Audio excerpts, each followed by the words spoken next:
राहुल गांधी ने वोट अधिकार यात्रा में पूर्व मंत्री जयप्रकाश यादव को बैठाए अपने गाड़ी में।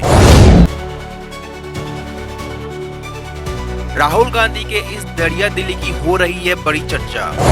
इस मौके पर राजद नेता काजू यादव, एमपी सांसद अशोक सिंह ने भागलपुर के सरजमी पर किया उनका अभिनंदन।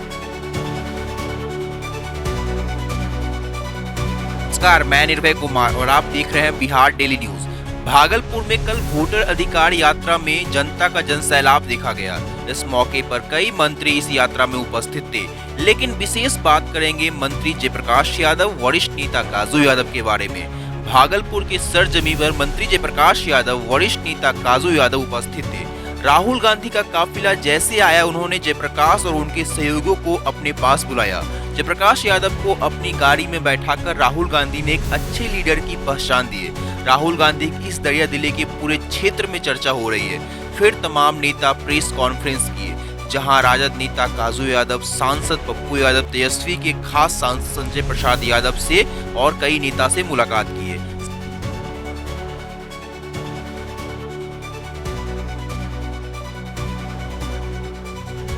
सामने आप देख पा रहे होंगे पूर्व केंद्रीय मंत्री जयप्रकाश यादव, राजद नेता काजू यादव, एमपी सांसद अशोक सिंह वोटर अधिकार यात्रा को सफल बनाने के लिए जनता से बात करते नजर आ रहे हैं। इस प्रेस कॉन्फ्रेंस में संजय यादव क्या कुछ बोले, सुनिए। लेकिन उससे पहले वहां की कुछ खास तस्वीरों से आपको अवगत कराता हूँ।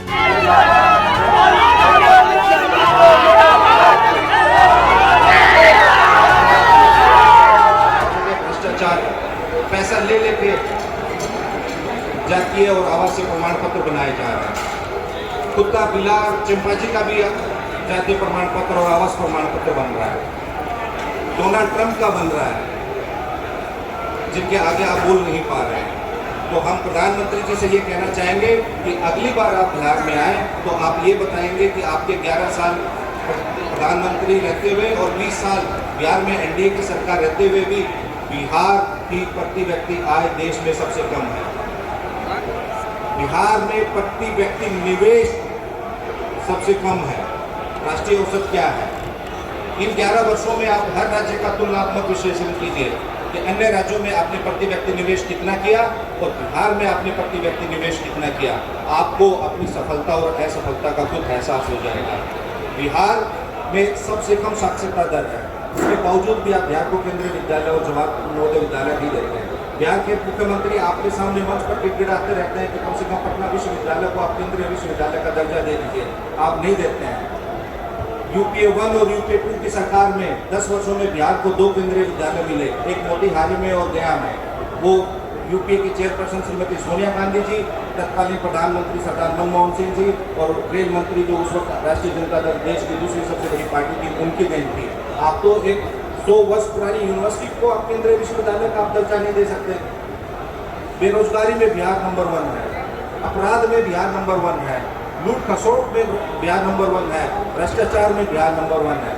आप जितने भी डेवलपमेंटल इंडेक्स देख लीजिए। और आदरणीय प्रधानमंत्री जी, हमारी हाथ जोड़ के आपसे करबद्ध प्रार्थना है कि आप अपने ही पीएमओ के अधीन नीति आयोग की रिपोर्ट को इत्मीनान से पढ़ लेना। नीति आयोग के तमाम विकास के जो सूचकांक हैं, उनमें बिहार सबसे पिछड़ी है। क्यों पिछड़ी है, उसका जवाब आप देंगे। हर क्षेत्र में, चाहे मल्टी डायमेंशनल पॉवर्टी हो, चाहे स्वास्थ्य में हो, स्वास्थ्य में बिहार में सबसे अधिक स्टंटेड बच्चे यानी घोनेपन के शिकार बिहार के बच्चे हैं। बिहार की 45% महिलाएं एनीमिक हैं, यानी जिनमें खून की कमी है। WHO के अनुसार सबसे अधिक बिहार में 30,000 की आबादी पे एक सरकारी डॉक्टर है। तो इनका दोषी कौन है?